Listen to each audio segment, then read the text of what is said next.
అదే RTV app వార్తల్ని క్షణాల్లో చదివే అవకాశం ఉంటుంది. ఒక న్యూస్ పేపర్, ఒక టెలివిజన్ ఛానల్ మీ చేతుల్లో ఎప్పుడూ ఉంటాయి. రాష్ట్రంలో పొత్తుల పొడుపు అనేది పొడుస్తోంది. మొత్తం మీద అయితే మాత్రం ఇన్ని రోజులు బీజేపీ కలుస్తుందని ఒకవైపు, కలవదని ఒకవైపు తెలుగుదేశంతో పెద్ద ఎత్తున చర్చలు జరిగినటువంటి నేపథ్యం. ఏకంగా ఈరోజు రాష్ట్రంలో 3 పార్టీలు కలిసి పోటీలో నిలబడుతున్నాయని చెప్పేసి పెద్ద ఎత్తున చర్చ జరుగుతున్నటువంటి నేపథ్యంలో ఇక సీట్ల విషయం కూడా ఒక కొలిక్కి వచ్చిందని చెప్పేసి రాష్ట్ర నాయకులతో పాటు బీజేపీ నాయకులు కూడా చెప్తున్నటువంటి నేపథ్యంలో మరి జనసేన పార్టీ ఎలా చూస్తోంది? ముఖ్యంగా ఇప్పుడున్న పరిస్థితుల్లో ఎన్నికలని 3 పార్టీలు కలిసి ఎలా ఎదుర్కోబోతున్నాయి ఇటువంటి తదితర అంశాలతో మనతో రాష్ట్ర నాయకులు, జనసేన రాష్ట్ర నాయకులు భవానీ రవికుమార్ ఉన్నారు. ఏం చెప్తారో ఆయన మాటలు వినే ప్రయత్నం చేద్దాం.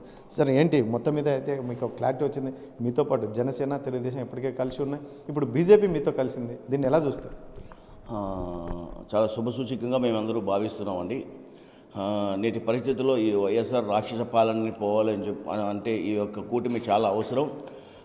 ఈ 5 సంవత్సరాల కాలంలో మన రాష్ట్రానికి ఎంత అన్యాయం జరిగిపోవాలో ఒక 25 సంవత్సరాల కాలం పాటు జరిగే అన్యాయాన్ని 5 సంవత్సరాల కాలంలో వీళ్ళు చేశారు. ఈ ఎక్కడైనా కానీ అసైన్ భూములు కానివ్వండి, ఇసుక మాఫియాలు కానివ్వండి, 1 కాదు 2 కాదు ఎన్నో అక్రమాలకి పాల్పడినటువంటి ఈ వైఎస్ఆర్ పాలన ఒక పెద్ద రాక్షసిగా తయారైనారు. ఈ యొక్క రాక్షసిని తరిమి కొట్టాలంటే ఈ యొక్క కూటమి చాలా అవసరమని మేము భావిస్తున్నాం. అయితే రాబోయే రోజుల్లో ఖచ్చితంగా ఈ యొక్క కూటమి ప్రభుత్వం అధికారంలోకి వచ్చి మన ఆంధ్రప్రదేశ్ని స్వర్ణాంధ్రప్రదేశ్ లాగా తీర్చిదిద్దే విధంగా ఉండబోతుందని చెప్పి మేము భావిస్తున్నాం. ఓకే, ఇప్పుడున్న పరిస్థితుల్లో బీజేపీ అలయన్స్తో కుదరడం వల్ల జనసేన కూడా ఎంపీ సీట్లు తగ్గాయి అని చెప్పేసి పెద్ద ఎత్తున రాష్ట్ర వ్యాప్తంగా చర్చ జరుగుతుంది. దీన్ని ఎలా చూస్తారు? సరే, ఎంపీ సీట్లు, ఎమ్మెల్యే సీట్లు అనే విషయానికి వస్తే మాత్రం మా జనసేన పార్టీ అధినాయకులు పవన్ కళ్యాణ్ గారు కానివ్వండి, చంద్రబాబు టీడీపీ అధినేత చంద్రబాబు గారు అని వాళ్ళు నిర్ణయించి వాళ్ళు అనౌన్స్ చేసిన తర్వాతే మనం ఏదైనా ఒక అంచనాకు వస్తే బాగుంటుందనేది నా ఉద్దేశం. అయితే మనం సోషల్ మీడియాలో కానివ్వండి, పలు ఛానల్లో కానివ్వండి ఈ రకంగా వస్తున్నాయి. మరి దీంట్లో ఎంత మాత్రం వాస్తవం అవాస్తవం అనేది ఇంకా తెలియలేదండి. అది ఏదైనప్పటికీ 3 పార్టీలు కలిసి తీసుకున్న నిర్ణయాన్ని 3 పార్టీల కార్యకర్తలు కానీ, నాయకులు కానీ మేమందరూ కూడా శిరసా వహించి ఆ యొక్క నిర్ణయాన్ని ముందుకు తీసుకుపోయి ఈ సంకీర్ణ ప్రభుత్వం రావడంలో కీలక పాత్ర పోషించే విధంగా మా పాత్ర ఉంటుందని చెప్పి మేము తెలియజేస్తున్నాం. ముఖ్యంగా ఇప్పుడున్న పరిస్థితుల్లో జనసేన అధినేత 24 సీట్లకే పరిమితం కావడం అనేది చాలా విడ్డూరంగా ఉందని ఒకవైపు సోషల్ మీడియాలో పెద్ద ఎత్తున ఏదైతే కుల సంఘాల పెద్ద ఎత్తున చర్చ జరుగుతున్నటువంటి పరిస్థితి.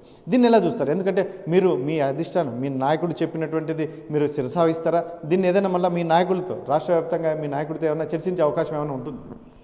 ఖచ్చితంగా నాయకుడి మాటని శిరోధార్యంగా భావిస్తూ శిరసా వహిస్తాం. అయితే కళ్యాణ్ గారు ఈ 24 సీట్లు తీసుకునే కేటాయింపు గురించి చాలాసార్లు పలు సందర్భాల్లో ఇటీవల ఆయన ప్రస్తావించారు. అయితే ఈ 24 ఏవైతే 24 సీట్లు తీసుకున్నారో అక్కడంతా 98 స్ట్రైక్ రేట్, అంటే ఖచ్చితంగా జనసేన పార్టీ ఎవరైతే అభ్యర్థులను అనౌన్స్ చేశారో ఆ అభ్యర్థులు ఖచ్చితంగా విజయంలో కీలక పాత్ర ఉంటుంది. ఖచ్చితంగా వీళ్ళు విజయం సాధిస్తారని చెప్పి ఆ ఉద్దేశంతో ఈ 24 సీట్లు సెలెక్ట్ చేశారు. ఎక్కువ సీట్లు తీసుకొని మళ్ళీ మనం వైఎస్ఆర్కి అవకాశం వచ్చేలాగా ఉండకూడదని చెప్పి పవన్ కళ్యాణ్ గారు నిర్ణయం తీసుకున్నారని మేము అనుకుంటున్నాం. అలాగే గత ఎలక్షన్స్ని పోలుస్తూ గత ఎలక్షన్స్ గణాంకాలను కూడా దృష్టిలో పెట్టుకొని కళ్యాణ్ గారు ఈ యొక్క నిర్ణయం తీసుకున్నారని మేము అనుకుంటున్నాం. అయితే ఒక జనసేన ఉమ్మడి ఏదైతే తెలుగుదేశం జనసేన పార్టీ ఇప్పుడు కొత్తగా బీజేపీ కలిసి ఉమ్మడి ఏ అభ్యర్థుల్ని ప్రకటించినా మేమందరూ కూడా పొత్తు ధర్మాన్ని పాటిస్తూ ముందరకు పోతాం. అయితే జనసేనగా ఒక జనసేన సైనికుడిగా నా కోరిక ఏంటంటే ప్రభుత్వం రావడంలో మా పాత్ర కూడా ఉండాలనేట్టుగా ఉండాలని మేము కోరుకుంటున్నాం. ముఖ్యంగా ఇప్పుడున్న పరిస్థితుల్లో జగన్మోహన్ రెడ్డి ఖచ్చితంగా ఎన్ని పార్టీలు, వైసీపీ నాయకులు అయితే చెప్తున్నది, ఎన్ని పార్టీలు కలిసి వచ్చినా మరొకసారి ఖచ్చితంగా జగన్మోహన్ రెడ్డి ముఖ్యమంత్రి కాబోతున్నాడని ఒకవైపు ధీమా వ్యక్తం చేస్తున్నారు. మరి బీజేపీ ఇటువంటి పరిస్థితుల్లో ఎలక్షన్ ఈ ముందర మీ ముగ్గురు కలిసి పోరాటం అనేది ఖచ్చితంగా జగన్మోహన్ రెడ్డిని దించేందుకు మీకు ఖచ్చితంగా అంత మేరకు మీరు పనిచేయగలరని మీరు భావిస్తున్నారు? ఎప్పుడైతే రాజమండ్రి సెంట్రల్ జైలు దగ్గర పవన్ కళ్యాణ్ గారు చంద్రబాబు గారితో ములాఖత్ అయి బయటకు వచ్చిన తర్వాత మేము టీడీపీతో కలిసి ఈ యొక్క ఎన్నికల్లో పోతున్నామని చెప్పిన వెంటనే ఆయన ఓటమి దాదాపు ఖరారైపోయింది వైఎస్ఆర్ పార్టీ గురించి. ఈరోజు బీజేపీ అలయన్స్ ద్వారా ఇంకా అది ఖచ్చితంగా ఫుల్ స్టాప్ అయితే పడిపోయింది. ఖచ్చితంగా ఈ ప్రభుత్వం ఖచ్చితంగా అధికారంలోకి వస్తుందని మరోసారి మీకు తెలియజేస్తున్నాను. ముఖ్యంగా ఇప్పుడున్న పరిస్థితుల్లో ముద్రగడ కూడా వైసీపీలోకి చేరుతున్నటువంటి పరిస్థితి, దీన్ని ఎలా చూస్తారు ఒక జనసేన పార్టీ? ఎందుకంటే ముద్రగడ మొన్నటి వరకు ఉన్నటువంటి ఈక్వేషన్స్ వేరు. ఎందుకంటే ఆయన ఏ పార్టీ తరపున కాకుండా పోరాడాడు, కొన్ని అంశాల మీద పోరాడాడు. ఇటువంటి పరిస్థితుల్లో వైసీపీలో చేరుతుండడం జనసేన పార్టీ ఎలా చూస్తారు? ముద్రగడ పద్మనాభం గారు, నేను కూడా కాపు జాతికి సంబంధించి బలిజ సామాజిక వర్గంలో ఉన్నానని. ముద్రగడ పద్మనాభం గారు అంటే మరి చెప్పొచ్చు లేదు, మాకు అన్నయ్య గారు చిరంజీవి గారు, పవన్ కళ్యాణ్ గారు చాలా చాలా ఇష్టమండి. వారి తర్వాత ముద్రగడ పద్మనాభం గారు కూడా నాకు వ్యక్తిగతంగా కొంచెం అభిమానం ఉండింది. ఆయన పెద్ద ఆయన, కులానికి సంబంధించి ఎన్నో ఉద్యమాలు చేశారు, ఎంతో పోగొట్టుకున్నాడు ఆయన. బట్ ఆయన ఇటువంటి నిర్ణయం తీసుకోవడం నాకు కొంచెం మనసుకు బాధ కలిగింది నా వ్యక్తిగతంగా. అయితే ఒక మాట అయితే చెప్తాను, ముద్రగడ గారు పోకూడదని చెప్పి మరోసారి అనుకుంటున్నాం. బట్ ఇవాళ మార్నింగ్ చూసే మనం ప్రెస్ మీట్ పెట్టి నేను 14వ తారీఖున జాయిన్ అవుతున్నానని.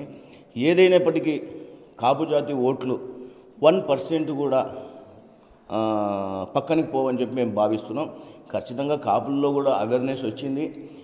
ఎవరు మంచి చేస్తున్నారు, ఎక్కడ న్యాయం ఉంది అని అందరూ కూడా ఆలోచన చేస్తున్నారు. ఆయన పోయినప్పటికీ అది ఆయన వ్యక్తిగత నిర్ణయం, మేమేమైతే మాట్లాడలేం. ఏదైతే కానీ ఖచ్చితంగా కాపు ఓట్లన్నీ కూడా కంపల్సరీగా ఈ ఉమ్మడి ఏదైతే కూటమికి ఖచ్చితంగా ఓట్లు వేస్తారని చెప్పి మేము అనుకుంటున్నాం. ముఖ్యంగా వైసీపీ అయితే మాత్రం ఏదైతే ఉందో జనసేన ముఖ్యంగా పవన్ కళ్యాణ్కి చెక్ పెట్టాలంటే ముద్రగడని రంగంలోకి దింపాలనే ఉద్దేశంతోనే ఈ రకంగా పావులు కదిపింది అని చెప్పేసి పెద్ద ఎత్తున చర్చ జరుగుతుంది. మరి ఎంత మేరకు సక్సెస్ జనసేన అధినేతకు చెక్ పెట్టే అవకాశం ముద్రగడకు అంత అవకాశం ఉంటుందంట? సార్ ఇవన్నీ విని సునకానందం పొందాల్సిందే సార్.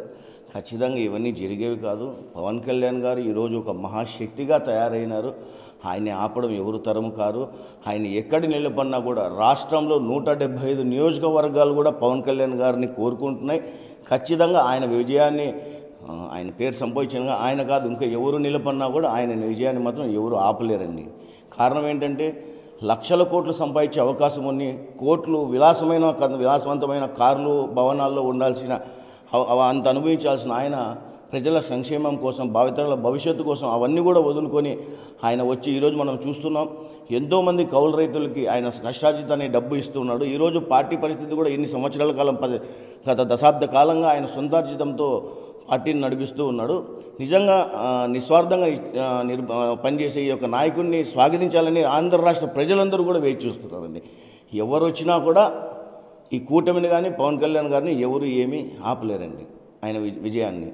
ముఖ్యంగా ఫైనల్గా ఇప్పుడు చెప్పండి, ఇప్పుడున్న పరిస్థితుల్లో జనసేన, తెలుగుదేశం మరి బీజేపీ క్యాడర్ ఎంత కలిసి పనిచేసే అవకాశం ఉంటుందంటారు గ్రౌండ్ లెవెల్లో? ఎందుకంటే ఇప్పుడు ఎలక్షన్స్ అంటే అంత ఆశామేష విషయం కదా. 3 పార్టీల నాయకులతో పాటు క్యాడర్ కూడా కలిసి పనిచేస్తేనే విజయం అనేది ఉంటుంది. దీన్ని అసలు సక్సెస్ అయ్యే అవకాశం ఉందంట? ఖచ్చితంగా అండి. ఇప్పుడు గత 2 years నుంచి కూడా బీజేపీ జనసేన సంబంధించి పొత్తు అని ఉన్నాయని, ఏదైనా ఒక పెద్ద కార్యక్రమం చేసినప్పుడు బీజేపీ వాళ్ళు కూడా మేము కూడా కలుస్తూనే ఉన్నాం. బట్ ఇటీవల గత 3 నెలల నుంచి తెలుగుదేశం జనసేన కలిసినప్పటి నుంచి ప్రతి కార్యక్రమంలో కూడా కార్యకర్తలు కానివ్వండి, నాయకులు కానివ్వండి, ప్రతి వేదికని పంచుకుంటూ ఏ కార్యక్రమం చేసినా కూడా ఇరు పార్టీలు వాళ్ళు కలిసి ముందరికి పోతూ ఈ కార్యక్రమాన్ని విజయవంతం చేస్తున్నాం. ఇంకా ఈ రోజుతో రేపటి నుంచి బీజేపీ వాళ్ళు కూడా కలుస్తారు. ఎక్కడ సమన్వయ లోపం లేకోకుండా అందరూ కలిసేటట్టుగా మేము ఒక ప్రణాళిక కూడా సిద్ధం చేసుకుని ఆ ప్రణాళిక ఆధారంగా ముందరికి పోతామని చెప్పి మీకు తెలియజేస్తాం. ఇది ఏదైతుందో జనసేన రాష్ట్ర నాయకులు భవానీ రవికుమార్ చెప్తున్నటువంటి విషయం. ముఖ్యంగా రానున్న ఎన్నికల నేపథ్యంలో 3 పార్టీలు కలవడం అనేది చాలా శుభసూచకమే. ఇటువంటి పరిస్థితుల్లో గతంలో తెలుగుదేశం, జనసేన అధినేత ఇద్దరు కలిసినటువంటి నేపథ్యం ఈ రాష్ట్రంలో ఉన్నటువంటి రాక్షస పాలనను అంతమొందించాలంటే ఖచ్చితంగా అందరూ కలిసికట్టుగా ముందుకు వెళ్ళబోతున్నాం. అందులో తెలుగుదేశం కావచ్చు, బీజేపీ కావచ్చు, జనసేన నాయకులు కాదు కార్యకర్తలు కూడా మొత్తం మూకుమ్మడిగా ఖచ్చితంగా కలిసి పనిచేయడానికి ఇప్పటికే సిద్ధంగా ఉన్నటువంటి పరిస్థితుల్లో ఈ ముద్రగడ పద్మనాభం అంశం అనేది ఏమాత్రం ఇది ఒక జనసేనకు ఏదో చెక్ పెట్టే అంశం అయితే మాత్రం ఎవరు చేయలేరు. ఇటువంటి పరిస్థితుల్లోనే ముద్రగడ కావచ్చు ఎవరు వచ్చినా కూడా జనసేన అధినేత పవన్ కళ్యాణ్ అన్ని చోట్ల అన్ని నియోజకవర్గాల అధినేత పవన్ కళ్యాణ్ కావాలని కోరుకుంటున్నటువంటి నేపథ్యంలో ఈరోజు ఉమ్మడి అభ్యర్థులు ఎవరిని ప్రకటించినా సిద్ధంగా పనిచేయడానికి, గెలిపించుకోవడానికి సిద్ధంగా ఉన్నామని చెప్పేసి ధీమా వ్యక్తం చేస్తున్నారు రాష్ట్ర నాయకులు భవానీ రవికుమార్. కెమెరా పర్సన్ సుధాకర్తో చల్లాకి నాయుడు, RTV, అనంతపురం జిల్లా.